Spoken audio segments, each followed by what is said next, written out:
자, 우리의 삶을 우리가 깊이 들여다보면 사람에게 보여주기 위한 모습과 또 하나님 앞에서의 진짜 모습 사이에 간격이 있을 때가 있습니다.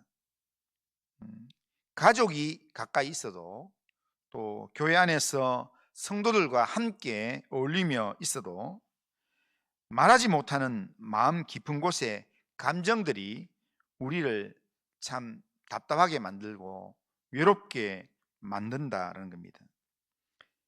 겉으로는 괜찮아 보이지만 마음 속에서는 흔들림과 힘듦이 있는 그런 성도가 있고요. 겉으로는 웃고 있지만, 웃으면서 서 있지만 속으로는 마음이 무너져가는 그런 성도가 있습니다. 그런데 문제는 뭐냐면 이런 모든 것들을 하나님 앞에서도 감추려고 한다라는 겁니다. 이런 내 모습을 하나님이 인정해 주실까? 이런 내 모습을 하나님이 기뻐하실까? 나의 이런 감정은 믿음 없는 자의 모습이 아닐까? 이러면서 이런 생각으로 우리도 모르게 하나님 앞에서 마음의 문을 살짝 걸어 잠그고 하나님께 내 마음을 내놓지 못하고 오히려 그냥 기도를 해도 아주 뭔가 포장된 그런 기도만 하고, 그러면서 다른 사람들 앞에서도 별일 없다고, 잘 살고 있다고 그렇게 이야기하면서 살아갈 때가 있습니다. 이것은 우리의 감정과 상처를 하나님께도 숨기는 모습입니다. 그러나 오늘 본문에서 다윗은 하나님을 표현하면서 어떻게 표현했는가 하면 나를 지으신 하나님이다, 그리고 나를 아시는 하나님인데 내 마음 깊은 곳까지 아시는 분이다 라고 고백을 합니다. 우리는 다윗이 고백했던 이 말씀 앞에 우리 자신에 대한 생각을 한번 세워야 합니다. 우리 자신에 대한 이 생각, 이런 생각까지도 하나님께서 기뻐하실까? 이런 믿음이 이런 생각은 하나님 믿음에 반하는 것 아닌가라고 생각하는 그런 생각들조차도 나의 모든 걸 아시는 하나님 앞에 세워야 합니다. 하나님이 이미 다 아시는 것을 우리가 굳이 하나님 앞에 숨길 이유가 없습니다. 내 마음 깊은 곳까지 아신다는 것, 하나님이 나의 모든 걸 다 아신다는 것, 이것은 우리에게 두려움을 주는 내용이기도 하지만 동시에 우리에게 깊은 위로를 주는 그런 말씀이기도 합니다. 나를 속속들이 다 아시는 하나님, 그러나 그 나를 다 아시는 아심은 하나님이 나를 책망하려고 하는 알미 아니라 나를 위로하고 나를 붙들어 주시는 하나님의 위로와 하나님의 인도함이 있는 그런 알미라는 겁니다. 하나님이 우리의 모든 것을 아시기 때문에 우리의 삶은 하나님 앞에 가져오면 다시 시작할 수 있습니다. 아무리 넘어진 자리라도 나의 모든 것을 아시는 하나님 앞에서 다시 우리가 서면 다시 시작할 수 있다는 겁니다. 그러기에 우리는 오늘 시편 139편의 말씀을 통해서 내가 하나님 앞에 내놓지 못하고 숨기고 있는 그런 신앙이라면 하나님 앞에 한번 내어놓는 신앙으로, 하나님 앞에 내려놓는 신앙으로, 하나님을 의지하는 신앙으로 우리가 다시 재무장해야 될 것입니다. 자, 그렇다면 오늘 본문에서 발견할 수 있는 다윗이 고백하는 하나님은 어떤 분인가? 다윗은 어떤 하나님을 고백하는가? 오늘 본문에서 보면 첫째는 하나님은 우리의 모든 존재를 창조하신 하나님이시다라고 이야기합니다. 오늘 본문 13절을 보면 이렇게 합니다. 주께서 내 내장을 지으시며 나의 모태에서 나를 만드셨나이다 라고 말합니다. 여기서 내 내장을 지으셨다, 내장이라는 말은 히브리어로 보면 이거는 문자대로 그냥 번역을 하면 콩팥이라는 단어입니다. 신장이라는 단어입니다. 그런데 성경에서 내장이라는 이 뭡니까? 콩팥이라는 이 단어가 많이 나오는데, 이 단어가 히브리 문화에서 성경 안에서 이 단어가 어떻게 쓰이는가 하면 대부분 우리의 감정, 우리의 의지, 우리의 이 마음의 중심을 이야기할 때 바로 이 단어 킬야라는 단어를 씁니다. 그러기에 하나님께서 우리를 창조하셨다, 모태에서 우리를 창조하셨다 할 때 하나님께서 어디까지 우리를 창조하셨는가 하면 내 내면의 감정이나 의지나 내 마음, 그것까지 다 포함해 가지고 하나님께서 모태에서 하나님 만드셨다는 겁니다. 그러니까 하나님께서 우리의 내면의 모든 것을 모태에서부터 하나님께서 만드셨습니다. 어떤 사람들 그렇게 이야기합니다. 자라오면서 환경이 우리의 성격을 이렇게 모나게 만들었다, 우리의 자라온 환경 때문에 우리가 또 이렇게 그렇게 의지가 이렇게 좀 한쪽으로 치우쳐 있다, 이렇게 이야기하지만 실제로 우리의 이 가지고 있는 모든 형질은 하나님께서 창조하신 겁니다. 우리의 이 육신만 하나님 창조하신 것이 아니라 우리의 감정이나 우리의 이 영혼과 의지나 성격이나 모든 부분들을 하나님이 창조하셨다는 겁니다. 다윗의 이 고백은 우리의 존재가 결코 환경에 의해서 우연하게 이렇게 만들어진 것이 아니라는 것을 말합니다. 내가 이래 만들어졌는데 왜 하겠노? 이러면서 우리는 자포자기하고, 그러면서 또한 다른 사람의 그런 모습을 보고 서로 이렇게 공격하고 이렇게 할 수 있지만, 우리가 알아야 될 것은 하나님이 그렇게 만드셨다는 겁니다. 하나님의 작품이라는 겁니다. 그런데 하나님께서 그렇게 만드실 때는 하나님께서 그냥 우연하게 그렇게 만드는 게 아니라 하나님께서 의도적으로 깊은 목적을 가지고 계획 가운데 하나님 만드셨다는 겁니다.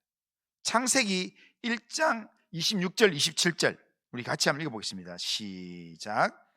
하나님이 이르시되 우리의 형상을 따라 우리의 모양대로 우리가 사람을 만들고 그들로 바다의 물고기와 하늘의 새와 가축과 온 땅과 땅에 기는 모든 것을 다스리게 하자 하시고, 하나님이 자기 형상 곧 하나님의 형상대로 사람을 창조하시되 남자와 여자를 창조하시고. 아멘.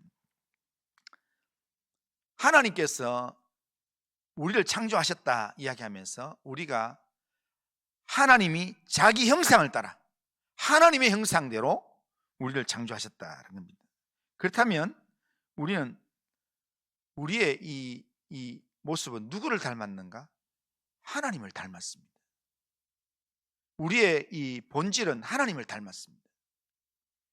하나님께서 우리 인간을 만들 때 대충 만들지 않았습니다. 자기 형상을 따라 모양대로 하나님께서 하나님의 마음과 생각이 충분히 담긴 상태에서 신중하게 계획하셔서, 그래서 하나님이 만드신 온 세상을 다스릴 수 있는 존재로 그렇게 하나님께서 하나님의 형상대로 우리를 만드셨다는 겁니다. 하나님은 우리를 생각할 수 있는 존재로 만드셨습니다. 그리고 느낄 수 있는 존재로 만드셨습니다. 선택할 수 있는 존재로, 하나님과 교제할 수 있는 존재로 만드셨습니다. 또한 도덕적인 판단을 할 수 있는 능력을 우리에게 주셨고, 그리고 거룩함을 향한 마음을 우리에게 주셨고, 창조적인 힘을, 세상을 다스리고 정복할 수 있는 그런 힘을 주셨고, 그렇게 할 수 있는 사명도 주셨습니다. 그런 존재로 하나님께서 우리를 만드셨다는 겁니다. 그러니까 그렇게 보면요, 우리는 단순하게 그냥 살아있는 살덩어리가 있는 그런 생물학적인 존재가 아니라 우리는 하나님의 성품을 닮은, 하나님의 이 성품을 세상 가운데 반영할 수 있도록 지음받은 하나님의 특별한 작품들이라는 겁니다. 하나님의 하나님이 지으신 특별하게 지으신 영적인 존재라는 겁니다.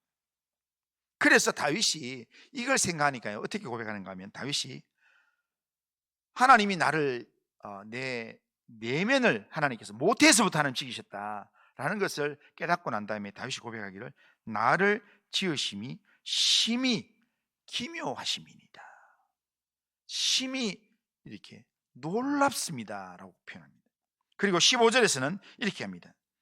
내가 은밀한 데서, 이 말은 은밀한 데서, 이 말은 나도 잘 모르고 다른 사람도 잘 알지 못하는 그 비밀한 곳에서 하나님께서 우리를 지었는데, 내가 은밀한 곳에 지음 받았는데 땅 깊은 곳에서 기이하게 지음을 받았다. 그렇게 우리는요, 하나님 보시기에 기이하게 지음을 받은, 아주 하나님께서 정말 보배롭고 존귀하게 여길 만한 그런 하나님의 작품들이라는 겁니다.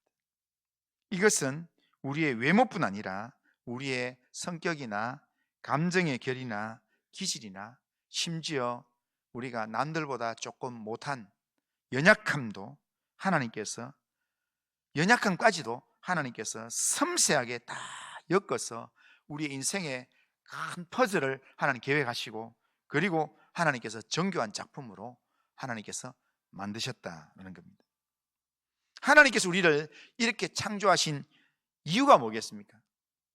하나님께서 우리를 이렇게 창조하신 이유는 우리를 통해서 하나님의 선함과 하나님의 사랑을 세상에 나타내기를 원하시기 때문에, 또 하나는 우리에게 주신 이 영적인 능력을 통해서 하나님과 인격적인 교제를 하도록 만들기 위해서, 그리고 또 하나는 하나님이 우리에게 주신 영적인 능력을 통해서 세상에서 하나님이 맡기신 일을 감당하도록 하기 위해서 하나님께서 그렇게 우리를 창조하셨다는 겁니다. 16절에 보면, 내 형질이 이루어지기 전에 주의 눈이 보셨으며 나를 위하여 정한 날이 하루도 되기 전에 주의 책에 다 기록되었나이다. 그렇게 말합니다. 그러니까 하나님께서 이런 존재로 우리를 창조하실 때에, 하나님께서 창조하시면서 그냥 이렇게 해서 하는 게 아니라, 내 형질이 아예 모태에서 시작되기도 전에, 내 형질이 지금 뱃속에서 잉태되어서 코가 생기고, 또한 귀가 생기고, 또한 다리가 생기고 팔이 생기고 하는 그 형질이 이루어지기 전에 주의 눈이 우리를 보시면서 우리에 대한 모든 것들을 하나님 다 계획하셨다는 겁니다. 그리고는 하나님의 책에 다 기록해놨다는 겁니다. 그 기록된 대로 우리가 하나님의 때에 또한 지음바되고 태어나고 우리가 오늘 이 땅의 삶을 살게 된다. 우리가 하나님을 계속 묵상하게 되면요, 하나님을 깊이 묵상하게 되면 하나님의 위대하심을 계속 발견하게 됩니다. 하나님을 묵상하게 되면 우리가 먼저는 오늘 내 현재의 삶에서 나를 묵상해 보면, 이렇게 어떨 때는 내 현재의 삶이 나는 왜 저 사람보다 못하고 이러냐 하지만, 하나님 앞에서 하나님이 나를 인도하신다는 삶을 묵상하면서 하나님 서면, 하나님께서 나를 지금도 함께 하시는구나, 하나님께서 나를 여기까지 인도하셨구나 라는 생각을 우리가 깨닫게 됩니다. 그런데 이걸 깨닫고 난 다음에 하나님을 좀 더 깊이 생각하면, 하나님이 여기까지 인도하기 위해서 지난번 그때도 하나님께서 함께 하셨구나 라고 생각이 되고, 지난번 그때를 또 묵상해서 돌아가 보면 지난번 그때가 있기까지 그 자리에 오게 하시는 하나님의 손길이 있었구나, 그렇게 해서 쭉 계속 올라가면 하나님을 묵상하면 묵상할수록 계속 하나님께서 결국에는 이런 환경에서 나를 태어나게 하신 분이 하나님이시구나, 그리고 이런 환경에서 태어나게 하는 그 모든 계획들을 준비하신 분이 하나님이시구나 하다가 나중에 더 깊이 올라가면 내 모태에서 내가 지어지기 전에 하나님께서 나를 아시고 나를 계획하셨구나, 그걸 깨닫게 된다는 겁니다. 그래서 이걸 깨달으면 다윗처럼 나를 지으심이 심히 기묘하시니이다, 이 고백을 하게 된다는 겁니다. 우리가 하나님 앞에서 그렇게 창조된 특별한 존재들입니다. 우리가 때로는 내가 아무것도 아닌 것처럼 그렇게 느껴질지 모르지만, 그러나 하나님 앞에서는 우리가 보배롭고 존귀한 존재라는 겁니다. 지금까지 살아오면서 우리 모두는 많은 변화와 굴곡, 그리고 많은 어려움들을 우리가 겪으면서 살아왔을 것입니다. 우리가 예기치 못한 고난도 있었을 것이고, 또한 기대하지 않았던 그런 기쁨도 우리의 마음 가운데 있었을 것입니다. 그리고 말 못할 상처도 마음 깊은 곳에 쌓여 있을 수도 있습니다. 그러나 하나님은 우리의 삶을 대충 지으신 분이 아니라는 겁니다. 그리고 우리의 이 성격이나 기질이나 우리의 인생, 살아온 인생의 모든 시간들도 하나님 없이 진행된 시간 하나도 없습니다. 하나님의 손길 아래서 하나하나 빚어지고 하나님의 인도하심 속에서 진행되었던 인생이라는 겁니다. 그러기에 우리는 오늘 내 인생이 좀 힘들고, 오늘 내 인생이 내가 너무 만족스럽지 않다고 나 자신을 너무 폄하하지 않아야 합니다. 우리의 가치는 환경에서부터 나오는 게 아니라, 우리의 가치는 전능하신 하나님이 나를 지으신 존재라는 것, 하나님이 우리를 지었다는 존귀한 이 사실에서 우리의 가치가 나온다는 겁니다. 우리가 하나님의 것이라는 겁니다. 하나님은 우리를 지으신 하나님이시면서 우리의 모든 것을 다 아십니다. 그리고 우리의 연약함까지도 다 알고 그 연약함까지도 품고 사랑하시고 인도하신 하나님이십니다. 그러기에 우리를 창조하시고 우리의 걸음을 인도하시는 그 하나님을 온전히 신뢰함으로, 내가 하나님의 자녀다, 하나님이 나를 만드셨다, 하나님이 나를 알고 계신다, 하나님이 나를 오늘도 인도하신다, 이런 믿음의 확신을 가지고 하나님의 백성이라는 자존감을 가지고 믿음의 삶을 살아가는 성도님들 다 되시기를 주님의 이름으로 축원합니다. 두 번째로, 오늘 이 본문에서 다윗은 하나님을 고백하기를 어떻게 고백하는가 하면, 하나님은 우리의 마음 깊은 곳까지 다 아신다라고 고백합니다. 다윗은 하나님 앞에서 한 가지 특별한 사실을 깨달았는데, 하나님이 단지 우리를 지으시고 바라만 보시는 게 아니라, 하나님이 우리 마음을 깊이 아리면서 우리의 삶에 대해서 끝없이 생각하시면서 우리의 걸음을 인도하시는 분이다라는 겁니다. 자, 그래서 다윗이 이렇게 고백하는 17절 한번 보겠습니다. 17절 같이 한번 읽겠습니다. 자, 시작. 하나님이여, 주의 생각이 내게 어찌 그리 보배로운지요, 그 수가 어찌 그리 많은지요. 아멘. 여기 보면 주의 생각이라고 되어 있습니다. 주의 생각. 이 구절에서 주의 생각은 앞뒤 문맥을 연결하면 뭐에 대한 생각이 있냐면, 하나님이 우리 인생을 향해 가지고 계신 하나님의 생각을 이야기합니다. 그런데 그게 하나님 우리 인생을 향해 가지고 계신 생각이 뭐냐면, 우리 인생을 향해 가지고 있는 하나님의 계획, 또한 하나님의 관심, 하나님의 일하심, 이런 것들을 다 포함하는 내용이 하나님의 생각입니다.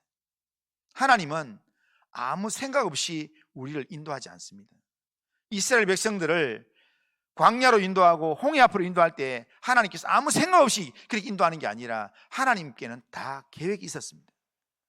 이스라엘 백성들이 그냥 편한 블레셋 땅으로 가게 되면 사흘 길밖에 되지 않지만, 그러나 그 길로 가면 분명히 전쟁 때문에 나중에 애굽으로 돌아갈 후회를 할 걸 뻔히 알기 때문에 400년 동안 애굽에 살았던 그 삶의 내용들을 아신 하나님께서 다 계획을 하셔서 의도를 가지고 하나님께서 이스라엘 백성들을 광야 길로 틀어서 광야 앞으로 인도해서 결국 홍해 앞에 있게 만들으셨다는 겁니다.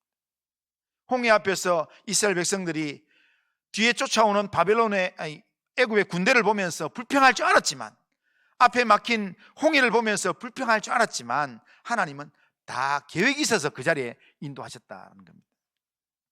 그러니까 하나님이 우리를 향해 가지고 있는 생각은요, 한 번 생각하고 끝나는 게 아니라 여기 보면 그 수가 어찌 그리 많은지요. 그러니까 우리를 향해 가지고 계신 하나님의 생각의 수가 헤아릴 수가 없다는 겁니다.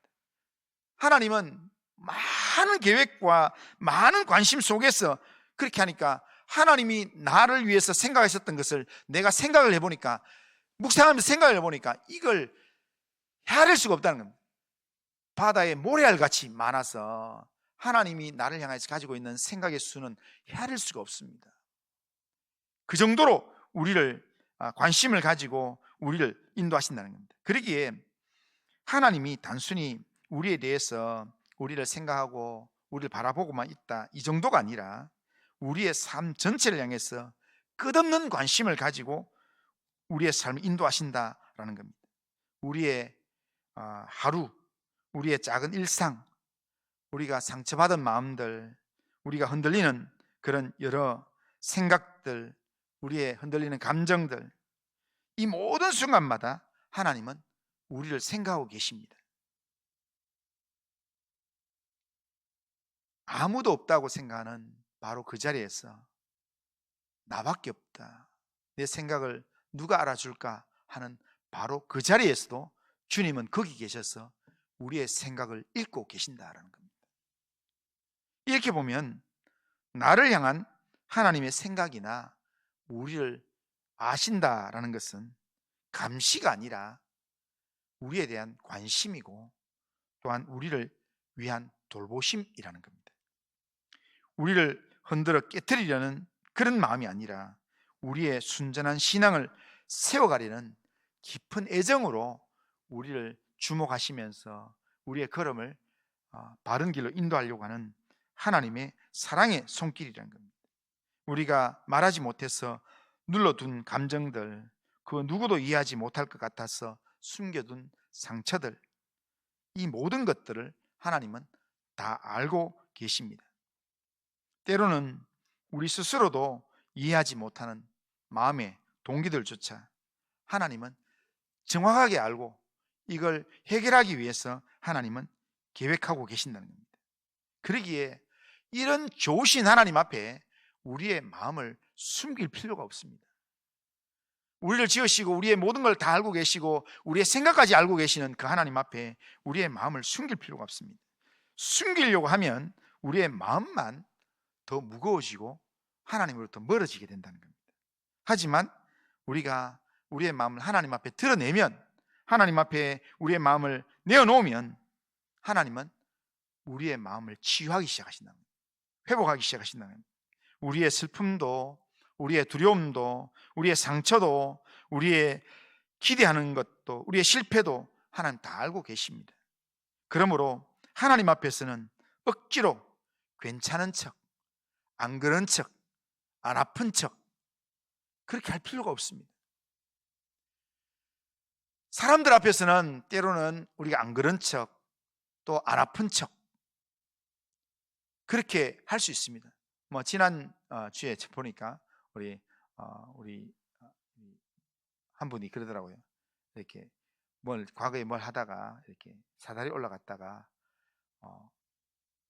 떨어졌는데, 떨어지고 난 다음에 길가에서 떨어져가지고 탁 넘어졌는데 너무 아팠는데 부끄러워가지고, 사람들이 볼까 그게 부끄러워가지고 바로 이렇게 엎드려가지고 가만히 있다가 일어나가지고 사람들이 괜찮습니까?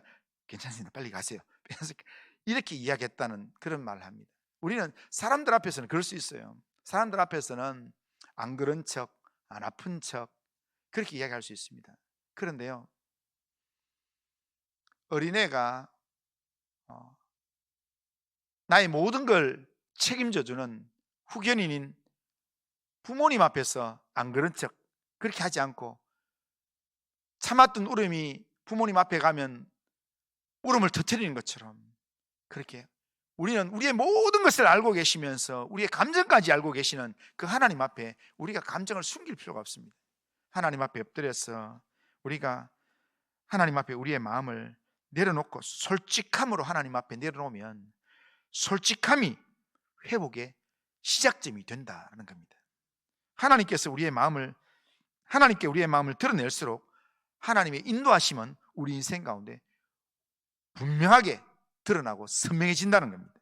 그런데 하나님은요, 인격적인 하나님이기 때문에 우리의 마음을 억지로 열지는 않습니다. 우리가 마음을 자발적으로 열 때까지 하나님은 기다리십니다.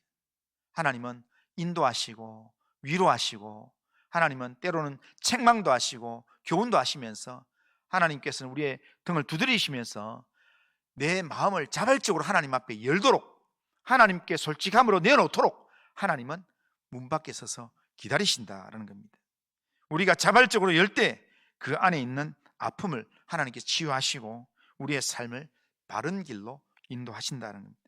우리의 상황을 하나님께 온전히 맡길 수 있는 그런 마음이 되길 바랍니다. 우리의 마음을 다 아시는 하나님께 우리의 미래와 우리의 방향을 온전히 맡길 수 있길 바랍니다. 하나님은 우리가 어디에서 흔들리는지, 무엇을 두려워하는지, 어떤 길로 가야 우리가 더 안전한지를 하나님은 다 아십니다.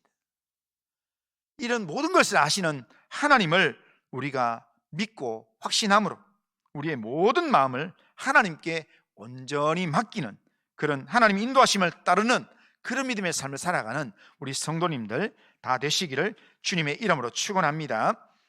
마지막으로 다윗이 고백하는 하나님은 어떤 하나님인가 하면 우리를 영원한 길로 인도하는 하나님이시라는 겁니다. 23절에 보면 하나님이여 나를 살피사 내 마음을 아시며 나를 시험하사 내 뜻을 아옵소서라고 기도합니다. 다윗이 갑자기 지금 악인에 대한 심판을 말하면서 자기 마음을 살펴봐 달라고 하나님께 기도합니다. 그런데 이렇게 이야기하는 것은 두려움 때문이 아니라 하나님이 마음을 아시는 분이라는 것을 알기 때문에, 하나님의 나를 아시는 것은 결국 나를 바른 길로 인도하는 것, 바른 길로 이끌어 달라는 그런 기도를 하기 위해서 이렇게 하는 겁니다. 그래서 24절에 이 다윗이 진짜 하고 싶은 기도를 하는 겁니다. 24절에 보면 같이 한번 읽겠습니다. 시작. 내게 무슨 악한 행위가 있나 보시고 나를 영원한 길로 인도하소서. 아멘. 자, 나를 영원한 길로 인도하소서.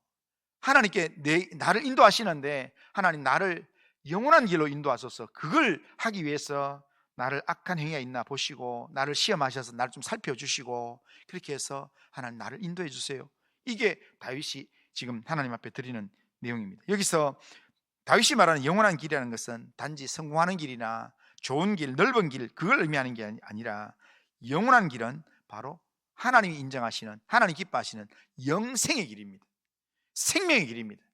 하나님의 뜻을 이루는 길이며 하나님이 준비해 놓으신 가장 안전한 우리 영혼의 생명의 길이라는 겁니다. 하나님은 우리를 피곤하도록 만들기 위해서 길을 인도하시는 게 아니라, 하나님께서 우리를 좁은 길로 인도하시는 게 우리를 괴롭히려고, 하나님께서 우리를 광야 길로 인도하시는 게 우리를 훈련시키려고, 우리를 넘어뜨리려고 하나님께서 그렇게 하시는 게 아니라, 하나님께서 우리 영혼을 회복시키기 위해서, 우리를 영원한 길로 인도하기 위해서 하나님께서 우리를 좁은 길로, 또한 광야 길로 우리를 인도하신다는 겁니다.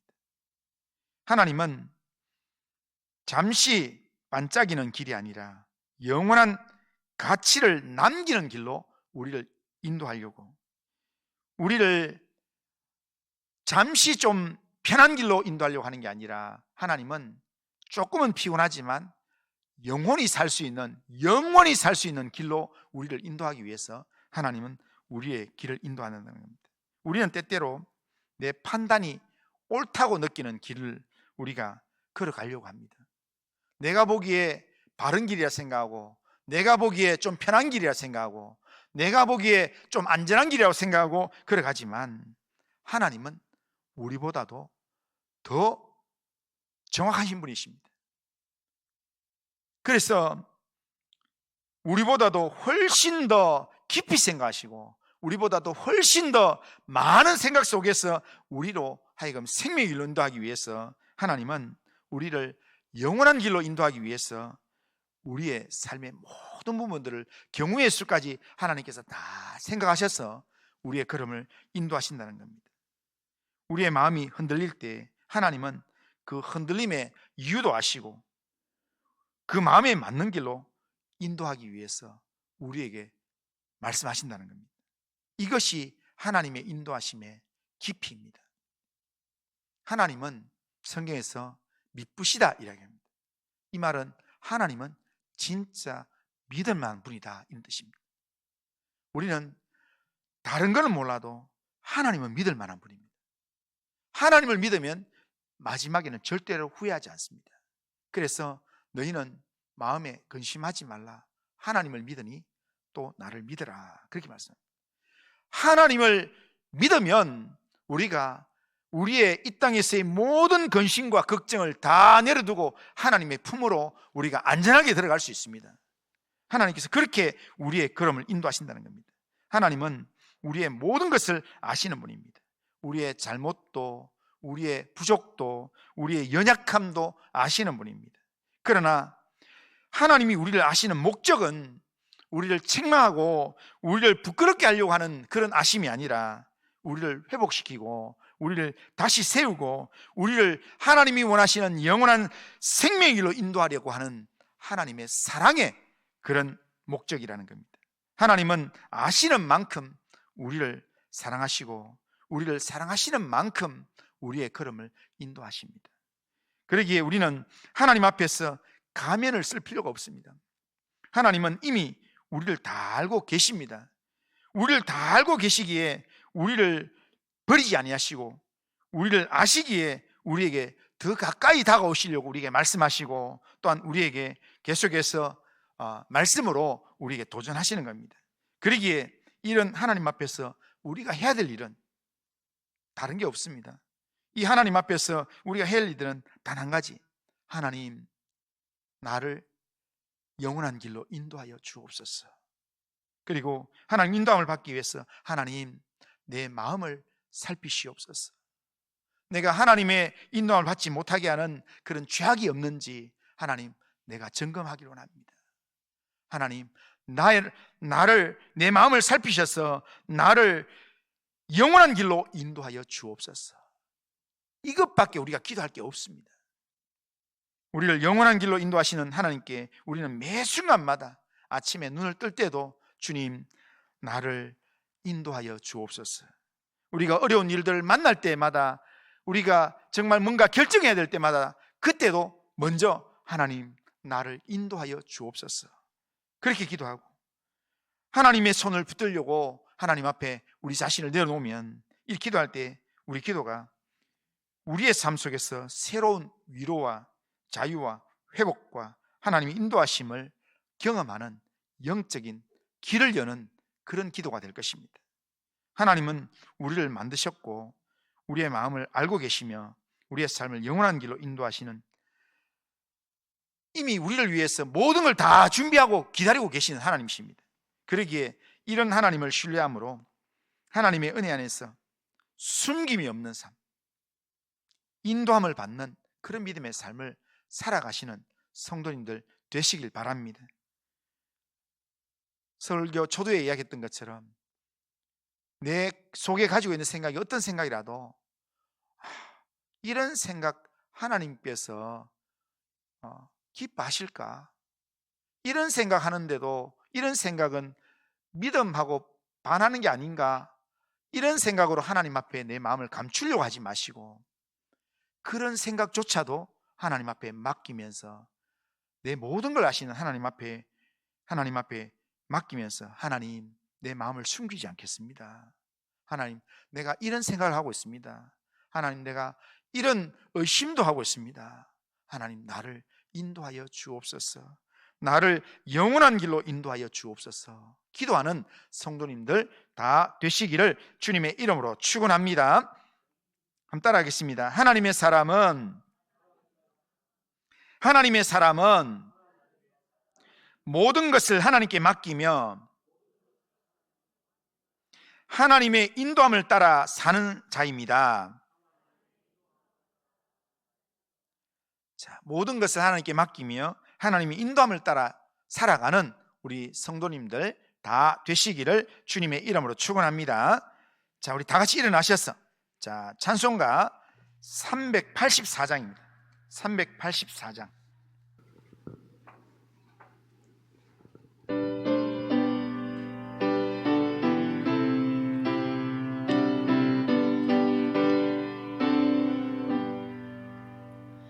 나의 갈 길 나가도록 예수 인도하시니 내 주 안에 있는 긍휼 어찌 의심하리요.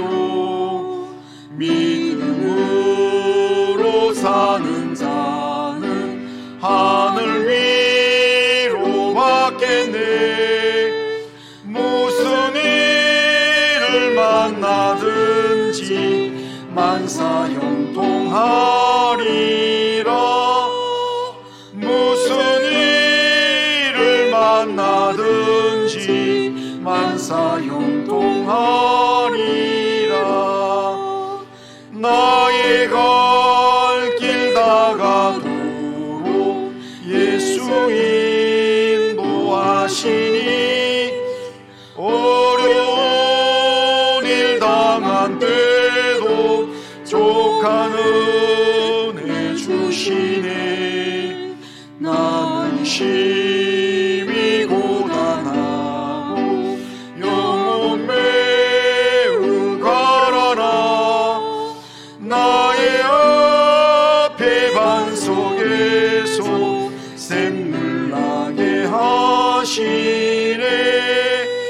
나의 앞에 반석에서 샘물 나게 하시네. 나의 갈 길 나가도록 예수 인도하시니 그의 사랑 어찌 큰지 말로 알 수 없도다. 성령 감화 받은 영혼 하늘 날아갈 때에 영영 부를 나의 찬송 예수 인도하셨네. 영영 부를 나의 찬송 예수 인도하셨네. 아멘. 자, 결심은 우리 같이 한번 읽습니다. 같이 읽습니다. 시작. 전능하신 하나님, 나를 지으시고 나를 아시는 하나님께 내 모든 삶을 맡기며 내 모습이 하나님의 형상이라는 확신으로 담대하게 살아가겠습니다. 하나님이 내 마음을 아신다는 확신 안에서 내 마음을 하나님께 온전히 내어드리는 기도의 삶을 살아가겠습니다. 나보다 나를 더 잘 아시는 하나님께 내 삶을 맡김으로 하나님이 예비하신 영원한 길로 순종하며 걸어가게 하옵소서. 아멘. 이런 결심과 기도 제목으로 하나님 앞에서 믿음의 길을 걸어가는 우리 모든 성도님들 되시길 바라며 기도합니다.